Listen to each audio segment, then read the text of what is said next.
এত সুন্দর তুমি, এত ফাটাফাটি, এত gorgeous. মুরাব্বি। Oh my God! Hi! এত মানুষ আমরা উপস্থাপনা করছি। I'm so excited! A big round of applause for me! মৃত্যুর মতো এত স্নিগ্ধ, এত সুন্দর, গভীর আর কিছু নাই। কারণ মৃত্যু অনিবার্য। তুমি একবার যখন জন্মেছ তখন তোমাকে মরতেই হবে। আর এই কথাটা যদি তোমার মাথায় থাকে তাহলে তুমি কখনো পাপ করতে পারবে না। যা অনিবার্য তাকে ভালোবাসাই শ্রেয়। মৃত্যুকে আলিঙ্গন করো, গ্রহণ করো, বরণ করে নাও, তাহলেই দেখবে জীবন কত সুন্দর। গুরু সালাম।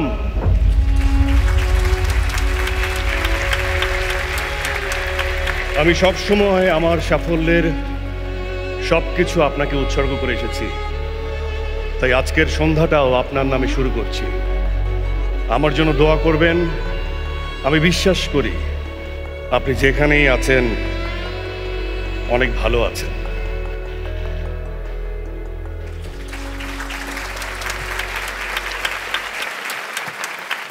সুধী দর্শক মণ্ডলী, মেরিল 26তম পুরস্কার অনুষ্ঠানে আপনাদের সকলকে আমি আফরান নিশো জানাচ্ছি স্বাগতম।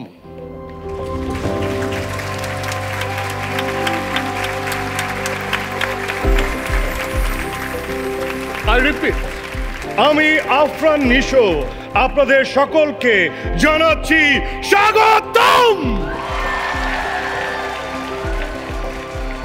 আমি জানি খুবই হতাশাগ্রস্ত হয়ে যাচ্ছেন এই পোর্শনটা। আপনারা তো হাততালি দিচ্ছেন না, তাই না? বুঝি সবই বুঝি। তাই আপনাদের এই হতাশা দ্বিগুণ, তিনগুণ, চারগুণ, বহুগুণ বাড়িয়ে দিতে মঞ্চে ডাকছি মঞ্চ কাঁপাতে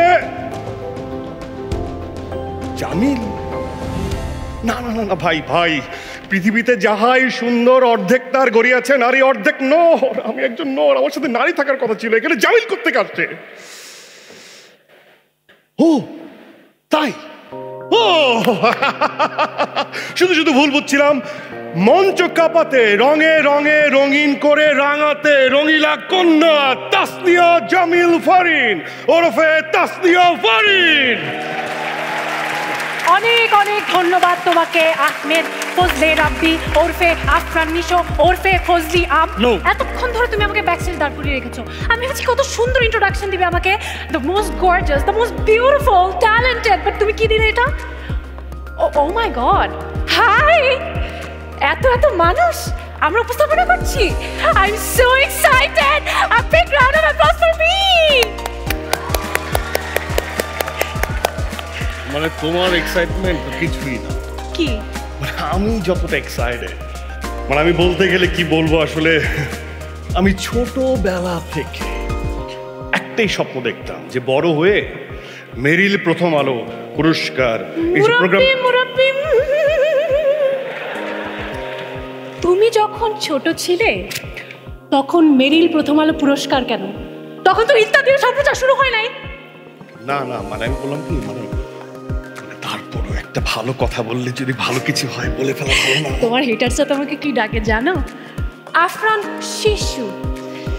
দেখো ফারিন, কিন্তু আফরান শিশু বললেই তোমার নিজেকে কোচি ভাবার কোনো কারণ নাই। না মানে হেটার্সদের কথা এখানে কোত্থেকে আসছে? খুব হেটার্সদের তাল দেওয়া হচ্ছে না? আমি জানি, আমি দেখেছি, শুনেছি এবং ভেবেছি যে অ্যাটলিস্ট উপস্থাপনাটা করে যদি আফরান শিশু থেকে আফরান কিশোর হয়ে যাওয়া যায়, মন্দ কি?